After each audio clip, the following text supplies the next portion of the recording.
Hi, this is Carson with Troy, and I have with me artist Shayndl Green. Shayndl, thank you so much for getting on with me today. You Yeah, thanks so much for having primarily, me. yeah, you primarily work in, your art is produced in the Cosmere universe, but you're a very talented artist. Go ahead and introduce yourself and tell us a little bit about your art.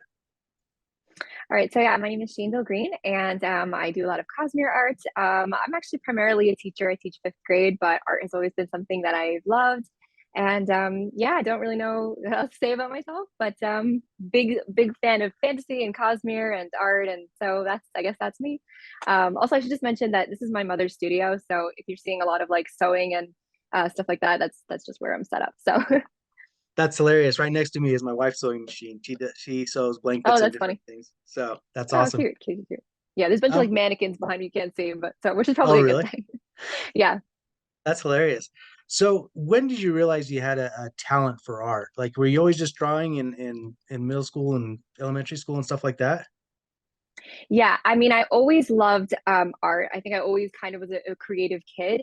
It's in my family. My grandfather's an artist, and so he was always very, very encouraging. And like I would draw things, and he would like, "Oh, did you draw that? That's amazing!" Even when it was like little, stick figure kind of things. But I actually really didn't enjoy art in school. I hated it. It was just not something I enjoyed.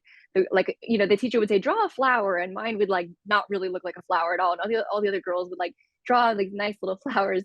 It wasn't really until we got to like a unit on drawing people where like they had one girl like model at the front of the class, and all of a sudden I was like light years ahead of everybody else in the class. And my teacher kind of turned to me and she was like, "I think we found what you're good at." And it was sort of from there that I was like, "Ooh, this is fun." And then I just kind of would sit for hours and hours a day drawing. And so that's really, I started getting like really serious about art, I would say probably around like upper middle school, high school. But I've always enjoyed it. So. That's fantastic. So you're a teacher. So were you taking art classes in college as well, or you're more self-taught? So I'm pretty much self-taught. Like I said, my grandfather's a professional artist, so that was a lot of him like giving me critique and him teaching me different things. But I never took any art classes until I was in college. And once I was in college, you're not really taking like art classes necessarily. It's more like very specialized. And I really only did a year of art school. And then I was like, I really just don't want to make this my career. I really love teaching, and I can just do art on the side. So that was sort of, that was how I came into that, I guess. But Well, I mean, you have a full-time job and you're creating this art on the side. What do you do to stay balanced and take us kind of a look into your life of what you do to stay productive? you mean on the art side? Yeah. Like, what are some of Well, your I think habits? it's Yeah. I think that like in general for me it's a way for me to unwind. So and I have like a very like active mind, I think. So it's a way for me to like calm down. And so when I come home from school, I'll generally spend like, the rest of the night drawing. And I try to finish like a piece a day. I work very, very quickly. And I've kind of built, because I've been doing it for so long, like I have this kind of like shorthand just of like how to find, references that I like. I have like a list, a Pinterest full of like references that I like, and I'm always kind of looking through to see different references and things like that. And fan art in particular really inspires me. So I'll look at other people's fan art and see like what are other people kind of interpreting the characters as, and what do I want to pull from that. But yeah, so it's a very intuitive process. So a lot of people ask me like, why don't you teach art? And I'm like, I can't, because it's such an intuitive process for me that I wouldn't really know how to explain what I'm doing, since I never really had a lot of formal training. It's a lot of like trial and error, and things like that. But it's a very like therapeutic process for me, like creating art. So yeah, it's great. I love it. That's awesome.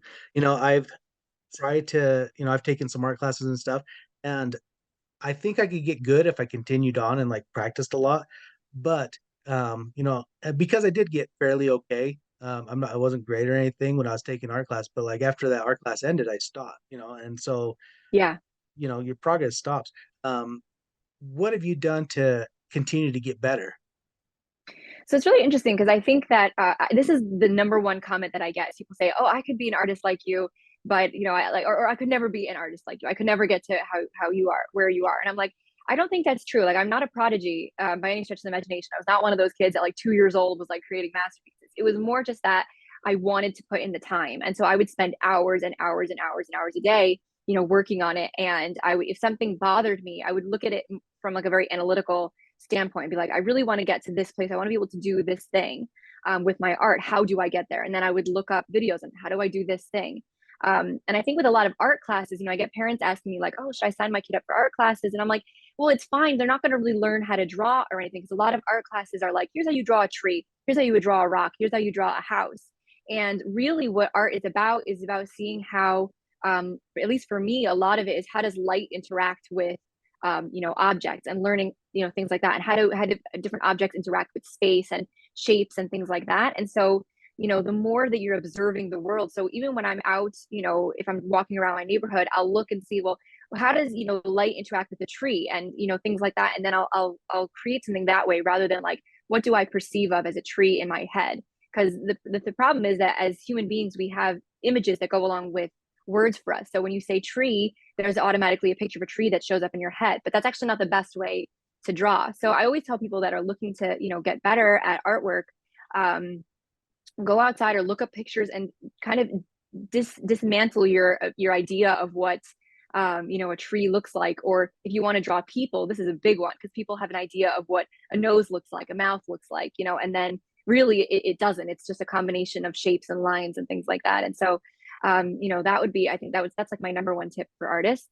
And then yeah, in terms of like just getting better, I think that it's for me, it's just I just practice a lot. And I think if you go back and look at even like a month ago or 2 months ago, I've had a lot of people, saying even recently, like, whoa, how did you get, did your art get better all of a sudden? I'm like, yeah, it does tend to be like that for me. Like it'll just kind of all of a sudden in a flash, like I'll just, have an epiphany about something that I've been doing. And then it'll change my entire, workflow. And all of a sudden, things start to change.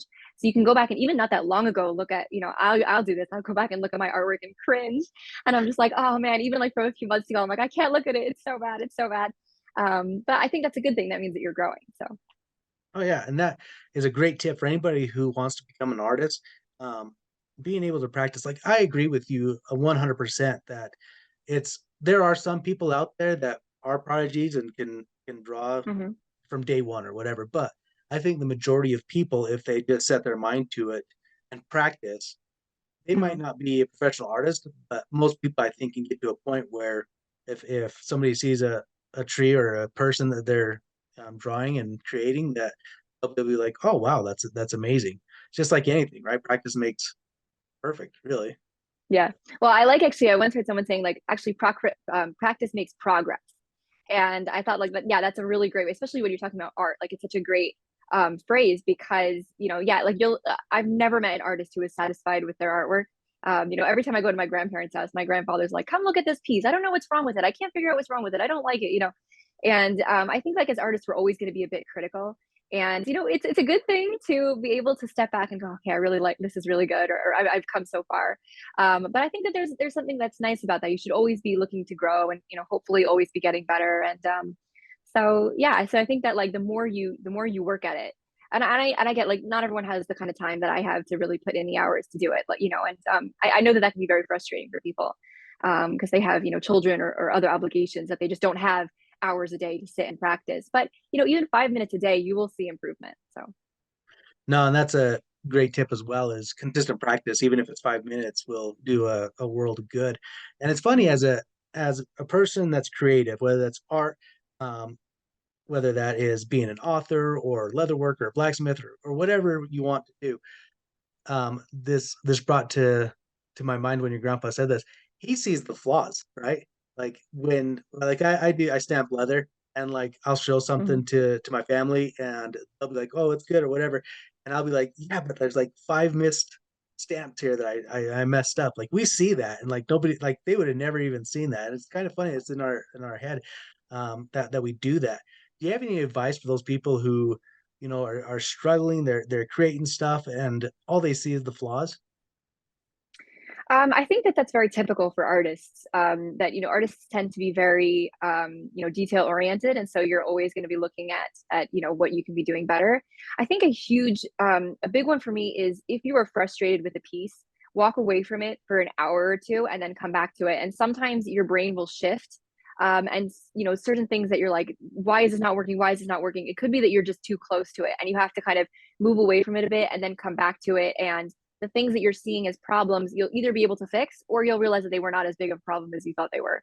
And then there's always the best thing where if somebody comments on it, you go, well, it's a stylistic choice, that's the best thing, you could just, it's my style, I want it to look imperfect. um, so I think, but a lot of it is just, we can get very, very like tunnel vision about the work. And it's like, if you step back, and kind of leave it for a while and come back, your brain will rewire, will reorient, and you'll be able to see some of the issues and either be able to fix them or realize that they're not as big of an issue as you thought they were.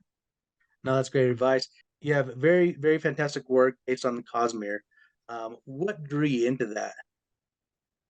Into creating Cosmere fan art or Cosmere in general? Both, actually. So I think, like, for me, I've always loved creating fan art. I think it's a way for me to interact with the art that I'm consuming, just a different medium. So where some people like to create film, or some people like to write fan fiction, or this is my way of connecting with the characters in the world. So even in, like, before I got into the Cosmere, I've always done like Harry Potter fan art or whatever kind of books I was reading. I was always like doodling the characters. I just a couple days ago, my friend showed me fan art that I had made for her when we were in like middle school. Like, I was just something that I've always been really into.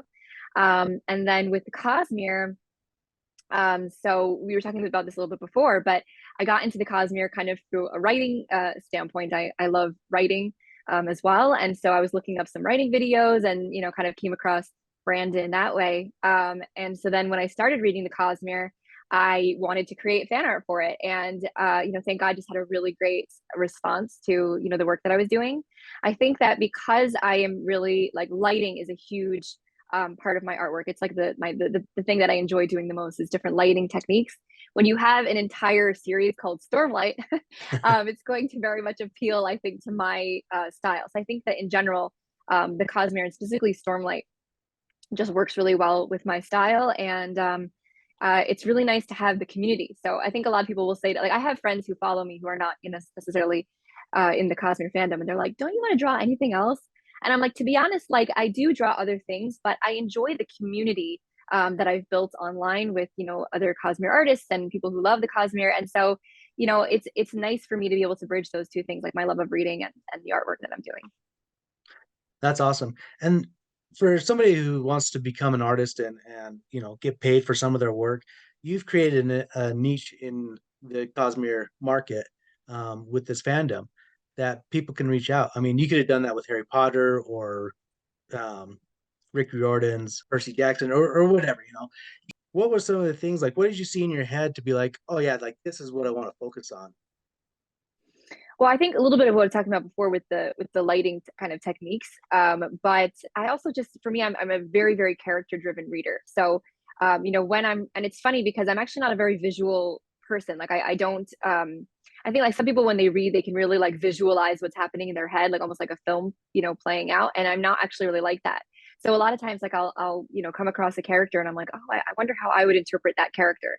And it'll vary from piece to piece. I mean, I think I've done like 1,000 paintings of Kaladin, and not one of them looks the same. Um, so I kind of just like, it's fun for me to kind of take the descriptions that are on paper and then kind of translate it to what I'm thinking of at the time, and kind of pulling from different ideas of things that exist in the real world and then how I'm seeing it in my head. But yeah, I think because I'm actually not a very visual learner at all, it's like a fascinating study for me to be able to take something that I'm reading and translate that into something that I might see. Sometimes I will get, and I don't know if Brandon is actually the best case of this. I'm not sure. His writing is fantastic, but I don't know if it's the kind of writing where I'm really seeing it in my head. There are some other writers that I really kind of see it in my head. And so I really like, sorry, taking the characters specifically and translate that into, oh, what would they look like? And kind of that's fun for me.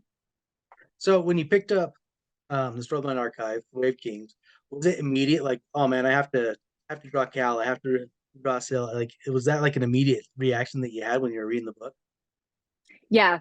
I'm trying to remember. It's funny. I read The Way of Kings during COVID, like during lockdown. And so that was also like a huge, I think for a lot of artists, that was like a big turning point in your abilities because we had just tons of time with nothing to do. So I think that I'm trying to remember like the first time I drew Kaladin.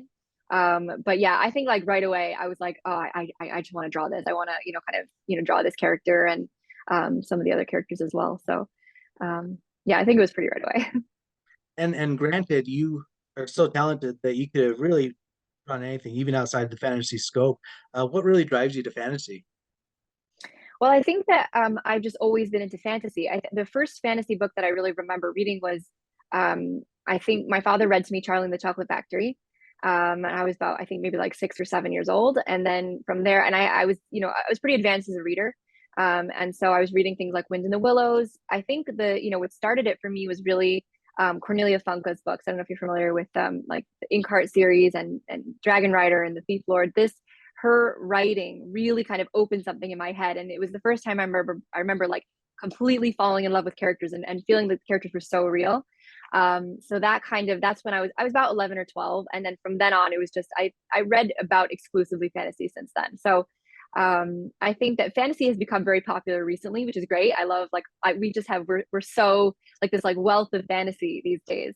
But it wasn't so much like that as a kid, and I was really the only kid that I knew who liked fantasy. All my other friends were reading kind of realistic fiction, and I was like, where are the dragons? I want dragons.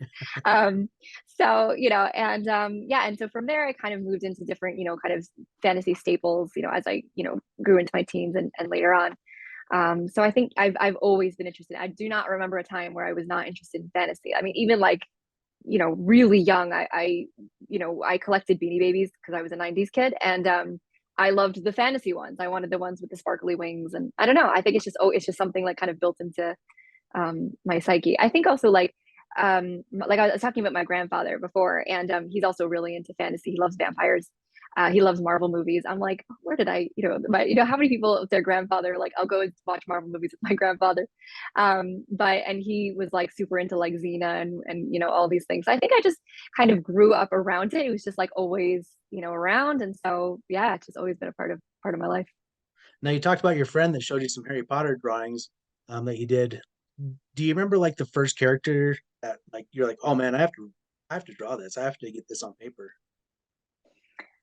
Yeah, again, I think it was always I would especially after I watched a movie. If I like as a kid, whenever I would like watch a movie, it was like after finishing it, it was like this, I need to draw it, I need to draw it. So I think like I just always have been that way. It's just my way to relate to, the media that I was consuming. I'm trying to remember the first characters that I really remember like sitting down and drawing.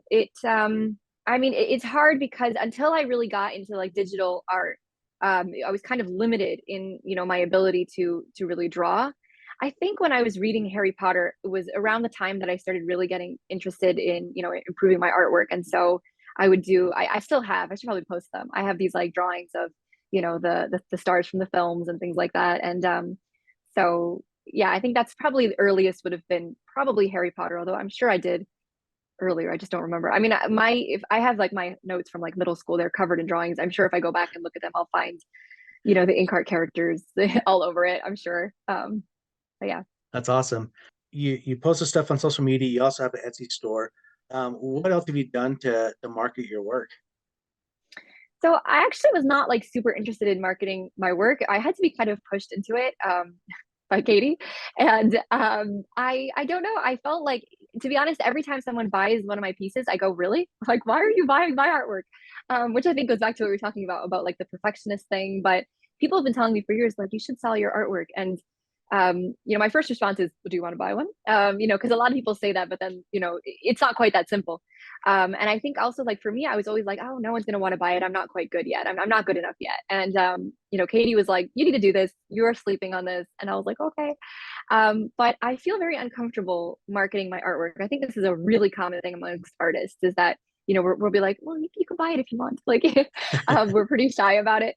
And even now, like interested in money, I think. And so I don't, I mean, it's every time someone buys something from my store, like I feel very lucky, and I'm so thrilled with the response that I've gotten from it, and I love doing it, and I'll keep like creating. But really don't do a whole lot to market. It's just sort of like posting my artwork online. Like I don't really have an interest in doing a lot more, marketing for myself. It's sort of just like, hey, if you want to buy it, that's cool. And if you don't, okay, that's cool too.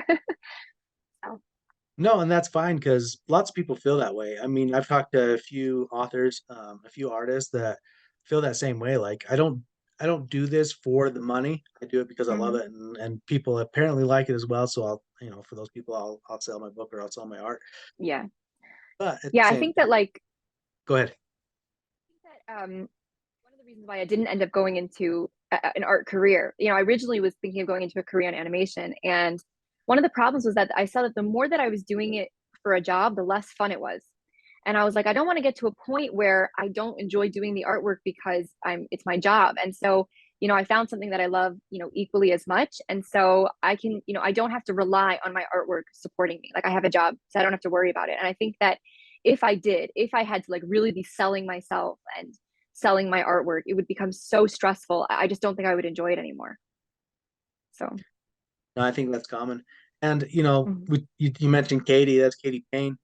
She feels the same way. Like every time somebody buys her artwork, she's like, really? Like I it's know, and that kind of a that common blows my theme. mind because her stuff is amazing, and I'm always telling her stuff. I'm like, guys, look at this, isn't it amazing? Look at her depth of field, it's incredible.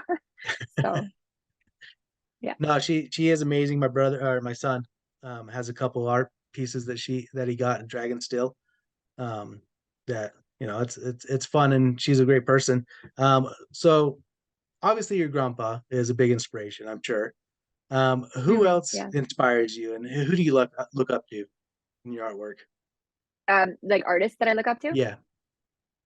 I was very inspired by Thomas Kincaid, which I'm sure comes as a shock to nobody if you look at my artwork. But my grandparents, going back to my grandparents, they have a massive Thomas Kincaid painting over their fireplace. And I remember even as a very young child, just like standing and looking at it. And I think what I was connecting to as a kid was the emotion of the piece. I know he's been heavily criticized in the art world. If you're not kind of familiar with the art world, he's pretty heavily criticized for being too commercial and being too saccharine. But I don't really care. I still really like his work. And his use of light was really, really inspiring for me. So that was like a big one. A lot of my early paintings when I was, a kid were very, very Thomas Kincaid esque, and kind of learning how he used light and stuff like that. So that was a big one. When I started getting into digital artwork, I really loved the Ross Draws. If you're familiar with digital artwork, you've probably heard of him. But his again, it's a lot of like the lighting techniques and stuff like that. I was joking also with Katie, and I was talking about how I think all of us who are digital artists now at one point had an anime manga phase, where I did not watch any anime or manga or read any manga, but I kind of was like very attracted to the style, and so I was like learning that. And so I don't know if I had like a ton of like artists that I was specifically except for, like the ones that I mentioned just now. But so a lot of it is just like, I mean, right now, like there's just so many artists out there that I'll just like go onto Pinterest and, look at different artwork and kind of be inspired. There's so much amazing art being done today. So, No, there is, and you can find a ton on Instagram and YouTube. There's so yeah. many different channels that you can go watch them, drawings and stuff like that. And you post lots of things too on Instagram of your Hmm. process of drawing. So let's talk about your process. So when you start a piece, do you have a picture in your head that you're trying to recreate, or do you just kind of go with the flow and see what comes out? It really depends. It depends on what kind of reference I'm using. Sometimes I'm using references that are like they'll have specifically references for artists, people who do like stock photos and stuff like that. Sometimes I'll find a portrait of someone. I'm like, oh, that reminds me of Kaladin. I want to use their face as like a base model. Sometimes I'll find like a reference of a lighting reference that I'm really interested in or fascinated by. Excuse me. And so it really depends. My process kind of shifts depending on the piece that I'm doing. But there usually is a point where I'll kind of leave the reference aside and try as much as I can to, incorporate my own styles. And of course, a lot of what I'm painting doesn't exist in the real world. So there's not a whole lot of reference for, what the storm might look like. It's kind of like, I don't know, whatever I think it looks like or whatever the descriptions are in the book. So, um, and then I'll play with those techniques and kind of see how I want it to interact. But it's a lot of playing with light for me. That's really a lot of the process is playing with light and seeing how different lighting effects kind of bounce off of different things. Now, you said earlier that you don't really picture the people in your head or the scenes in your head, like a lot of Mhm. people do. So, how hard is it and difficult is it to translate what's on the page in your artwork? There haven't been many times where I've done it. I did a painting of Notam's ship from Oathbringer, and that was where I went. I was the only reference that I used was the words that Brandon wrote, and it was quite a challenge for me because I have a hard time visualizing things, just and so yeah. So that was like that was a challenge. Yeah, and like I said, it's a lot of times like especially since like I'm not very good at remembering, what things look like. Like I said, I don't have very good visual memory. And so this would drive my parents crazy. Like I would go on a date and they'd be like, "What does he look like?" I'm like, "I don't remember." I really don't have a very good visual memory. But so I a lot of times will look up like I'll type into Pinterest like Kaladin Stormblast and see, oh, okay, so there are like certain features that he has in every single painting. He's got longish dark hair, he has a scar on his forehead, he has tan skin. So there's like certain things that I can kind of reproduce in every painting. And so now I have a bit of a visual memory. So because I've painted Kaladin so much now, there's like certain things I don't need to look up anymore. But with a lot of characters, I'll look up and see like what is everyone else doing, and then look at a bunch of different. You don't want to copy one person, but I'll look up a bunch of different people's artworks and say like, what's like the common denominator, with everybody's artwork, and see like what's the essence of the character. Because I don't, yeah, like I said, it's not very easy for me to visualize it on my own. So, you know, Brandon just came out with the miniatures, the kind of solidifying like what Kaladin and everybody else kind of looked like. Before Mm-hmm. that, though, was there a lot of variation of what people did? This is just out of curiosity. Um, Yeah, I think so. I think that there's also like there's always the difference between the hardcore fans and the people who read the books once and then wanted to draw the characters. And there's not a whole lot of descriptions of the characters in the books. And so I think for a long time there were people would get very, very defensive about like, oh, this character is supposed to look like this. I still get this. This is like my number one thing. People will say that's not how Shallan looks, and I'm like, well, if you look back in the books, it is. I try as much as possible. Like I also use the Copper Mind and from 17th Shard. That's a huge resource for me to kind of see like, okay, well, what does Shalong look like? Okay, she's got pale skin and freckles, but she's got the epicanthic folds. She's got red hair. Okay, so then I can use that as a base. But people get really defensive about what they assume the character looks like. And I think in general, like we should be pretty like easygoing. Like don't jump on people because they drew a character in a way that you didn't necessarily view them as. So yeah, it's funny. I think even like when the miniatures came out, a lot of people were like saying to Brandon, they're like, "Does this mean that this is how we have to draw him?" He's like, "No, like it's Yeah. an interpretation. Like this is one interpretation. It's been okayed by Dragonsteel, and if you want to use these, but there's always artists like I mean the covers of Stormlight, the American covers don't look anything like how I envision the characters. I don't even think look how Brandon envisioned the characters, but it's the artist's interpretation of the story. So. No, exactly. So in Stormlight, do you have like favorite characters that you love to draw? Mhm. Yeah, it's really funny. So I think when I first started drawing, this is very common, is that I was afraid to draw men or male characters. And this is like a very common thing. I would love to like study this and to see why this is the case, but people are so afraid of drawing men. And it is very difficult. I did have to really like learn. And so for a long time, I wouldn't draw any of my favorite characters because I was afraid to draw men, and my favorite characters tend to be the male characters. So I did a lot of Yasna and Shallan, a lot. I think I drew Yasna like all the time. And then once I was like, all right, if I'm ever going to draw like my favorite characters, I've got to get over this fear. And so I started to draw more of my favorite characters like Kaladin and Adolin. So I think happens to then now like my favorite character to draw I think probably would be Kaladin. I've done a lot of Adolin recently, and but for a long time I had like a fear of drawing male characters. So So I haven't really looked at all of your Instagram posts, so I don't know the answer to this. there's quite a lot Is, there. yeah, is there a Lopen in there? He's my favorite. I don't think I've drawn Lopin, and the reason is because it's hard for me when there are characters that don't have very distinctive features.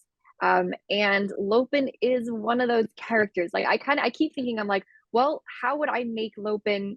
How would how would I show that this is Lopin? And so I should, I get people saying like recently people like draw Teft, draw Rock, and I'm like, yeah, I will eventually, I think, but for some of these characters, it has to kind of either go in a scene or there has to be some sort of emotional connection for me to drawing the character. And um, especially with Lopen, I'm like, I don't know what I would be getting across. Like I could draw him, but I'm not sure, what I would be getting across. And maybe it's just because, my connection to the character isn't as strong.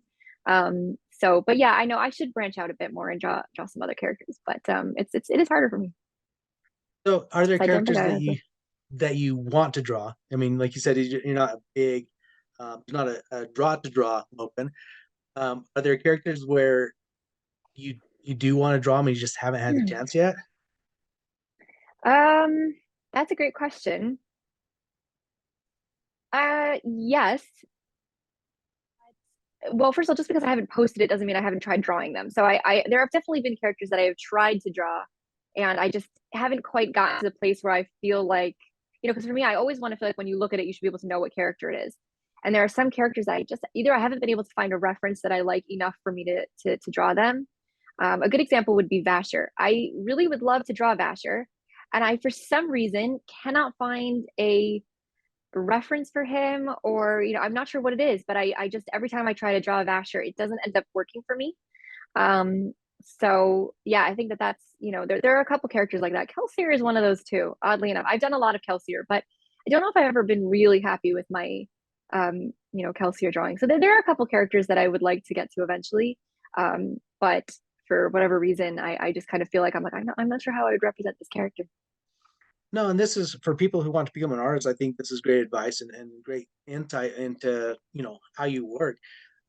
Just because like you said, you haven't posted doesn't mean you haven't practiced and you haven't done it. And that doesn't mean and that's important because you learn from all of it. Like I'm sure Hmm. there's tons of stuff that you've learned. And like you said before with Asher, like you just haven't found a good reference for it. Um, Hmm. I know some people look down on references. I think they're great. Like you should be able to, look at something and be able to interpret it and recreate it. And so people who are creating art or have an art teacher that says, you shouldn't have to use a reference to create art, don't listen to him because I think that's great advice to take. Yeah. I think that, there's within the art world is a funny place. And there's a couple of funny things that happen. One is that there are a lot of artists who will say not to use photo references because you're not quite getting the full experience. You're seeing it in 2D and you have to see in 3D for it to really be, a reference. And then once the internet came around and people had this like wealth of being able to get references, and people were like, yeah, but this is just so much more convenient. Like you'll have plain air artists who are like, you cannot draw landscapes from a photo. You must go out and experience it yourself. And you're like, yeah, okay. If you live in the Midwest and you have these beautiful landscapes around you, but if you live in Baltimore City, not a lot of mountains nearby for me to go and see. So I have to rely on photo references and things like that. And I think anybody who says that they're trying, especially when you're drawing faces, if you're not using reference, I don't believe you. You're using some sort of reference. You're taking your own photos. You are, there aren't really a lot of those people anymore. And I think it's funny. Like I've seen, history repeats itself. I think that I believe it was Vermeer who was one of the first to use, I may be wrong about this, but I believe it was him who was one of the first to use a camera device. And he was looked down upon because he was using a camera device, and that meant that his lighting was manufactured. And so people didn't take him seriously as an artist. And so now we've kind of done away with that, but there's a lot of backlash against like AI art and things like that. And I'm like, this is just history repeating itself. I think that we need to learn how to adapt, and this is just the way of art in the future. And so people should not be ashamed of the different tools that they're using, as long as they're not taking someone else's art and passing it off as their own. I don't think you should be ashamed for the tools that you use, and everybody's using some tools. Right.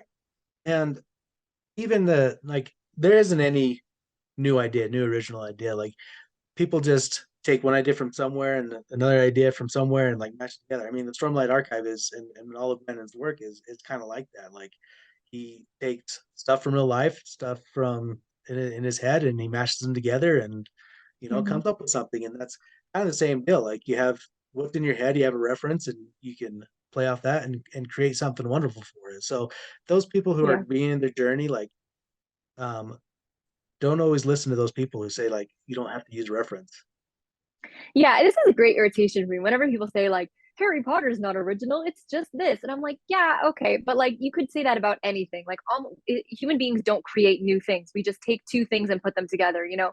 And you know, I think that even with brand and stuff, it's like, you know, as imaginative, as creative as it is, there's a lot of it that's just it's people but with shells, you know, and it's because the human mind cannot create like new things. We can't create something without any reference to it. You know, we're finite, we're limited, and so you know most things that are created, it's just taking a bunch of other things and you know mashing them together to create something new. But it's still taking those two you know familiar things. So I think that in general, it's a source of great irritation to me actually when people say, you know, this is just Star Wars, and I'm like, well, what do you think Star Wars is? Like, it's Star Wars is taking from you know biblical inspirations or you know Shakespeare inspirations. Like, it's kind of irritating to me. I'm like, okay, yeah, you're right, but they have a new twist on it and it's a new story, you know, a new type of story and new characters and just, you Right, know, and let's no go, nobody move put on. it together just like that at the same time. Like nobody did a Harry Potter before, you know, like, and it's reached millions Well, and there millions of definitely, people. yeah, I mean, there definitely were books about boys going to wizard school. She didn't make that concept up, you know, but Right. it was, you know, it was the way that she did it and it was the expansiveness of the universe and, you know, all of these little things that make it feel fresh and new. And, so, and I think like, you know, to kind of bring it to like the epic fantasy side, there's a lot of heat on the Aragon series, which I loved and was one of my first like you know hard fantasy. And I think that there's legitimate criticism, and I think that if I was reading it now, I would probably say this sounds awfully familiar. But at the time, you know, I was reading it, it was it was my introduction to hard fantasy, epic fantasy, really. And you know, there's a lot of people saying, well, it's just Star Wars, and I'm like, well, yeah, the first book is quite similar, but if you read on, there's a lot like more to it, and it's very inventive and very creative and you know very well written. And I think that like a lot of people I'm just not sure why we're so interested in like putting other things down. It's like you know you can enjoy this and if you don't enjoy it then that's great. But you know just to realize that like there's not a whole lot that's like wholly original and you know we should kind of just accept that and move on. Right. No, that's great advice. Um, so what do you kind of do to stay balanced? I mean, you full-time job, you do this on, kind of on the side, or is that your balance? Is like, I mean, you said you kind of unwind, but I'm sure that's not the only two things you do. You create art and you teach. So like, what are some of the things that you do to stay balanced? Oh well, I'm a big reader. Surprise, surprise. So I like to read a lot. But I mean, um, that's really like you know I mean for you know I mean I think that's the same things that everyone else does. Like I hang out with friends and you know things like that. I have there's a one day out of the week where I do not use any technology, and so that's really very centering for me. And it's kind of like it's a very it's rejuvenating, and you know I kind of have to completely separate from that side of myself because obviously you know I can't even draw. Like there's no you know drawing at all. And so you know I think that that's a huge help. I'm away from social media. I'm away from my phone. I'm away from my iPad. I can't use any of it. And so that's a huge centering for me and just a huge rejuvenation and a balance as well. But I mean, other than that, it's just you know normal. I think that you know I'm a bit obsessive. I have a bit of an obsessive personality, and so you know it's if I'm not drawing, then I'm probably either reading or watching something about you know art or writing. It's kind of my life or teaching. That's a bit. That's a bit. I'm a bit simple, I guess. I don't know.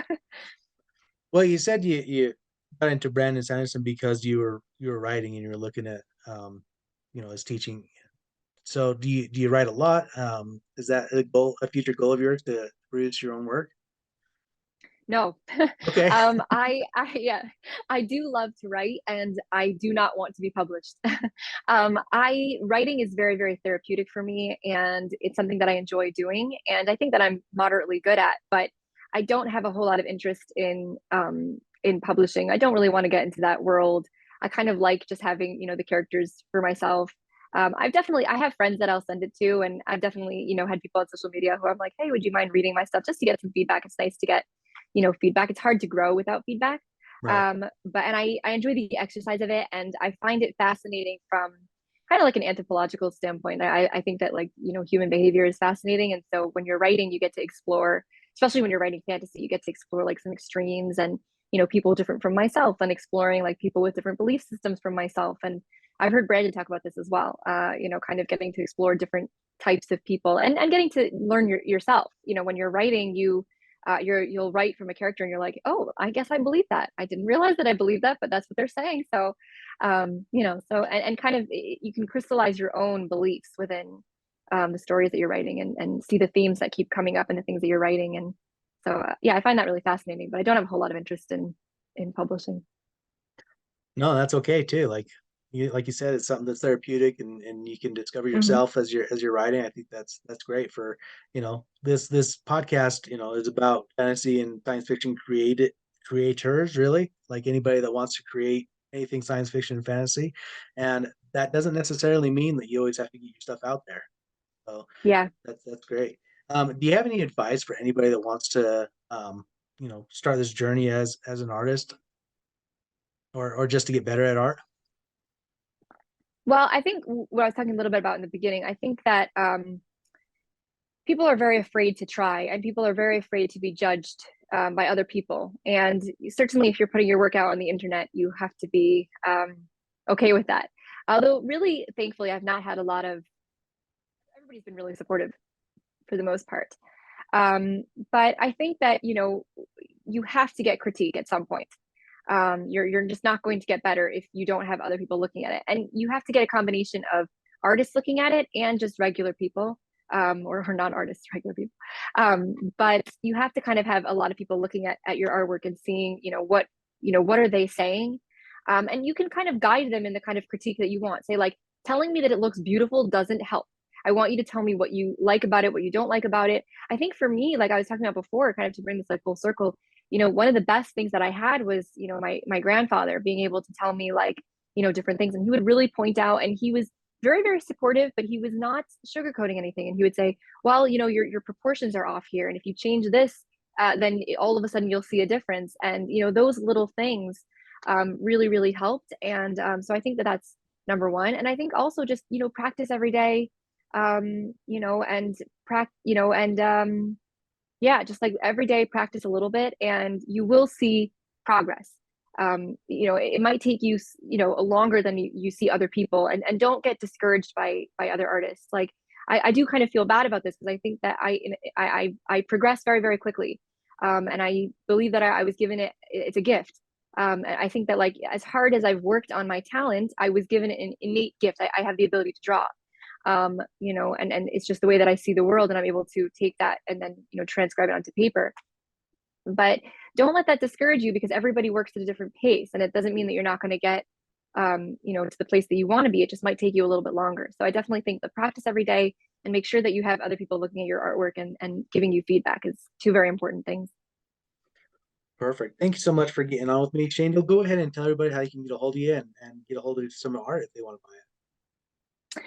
Well, so you can find me on Instagram at Shayndl Art, and same for TikTok now. And my Etsy account is Shayndl Art Originals. I know my name is unusual, so it's you'll have to sorry about that, but those are the places you can find me. And especially if you love Cosmere, I love talking about it. Definitely jump on there and tell me all about your favorite fan theories and stuff. It's a fun community. Perfect. Thank you so much for getting on with me tonight. I appreciate it. Thank you. Yeah, it was really fun. Thanks so much. Thank you for listening to the Troy Podcast. Please subscribe, like, and share with your friends.